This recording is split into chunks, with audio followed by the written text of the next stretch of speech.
खेलने जाते हैं। अरे आंटी वो हमारा खाना ही नहीं बना। क्यों अभी तक क्यों नहीं बना? पता नहीं, मम्मी को जाके पूछो। क्या कर रही हो भाभी? खाना बना रही हो? क्यों अभी तक खाना नहीं हुआ? ये लाइट भी चली गई थी और मिक्सर भी चल गया। अच्छा, ये मिक्सर की प्रॉब्लम तो आपको भी है, मुझे भी यही प्रॉब्लम थी मिक्सर की, लेकिन मुझे मेरे एक सहेली ने एक छोटा सा मिक्सर रिकमेंड किया है। ऐसा क्या है इस मिक्सर में? इसमें 2000 mAh की बैटरी है और इसमें 2 शार्प ब्लेड है।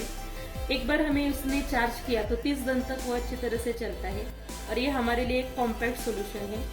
ये छोटा मिक्सर आपकी सारी प्रॉब्लम से सॉल्व हो जाएगी। अच्छा, थैंक यू।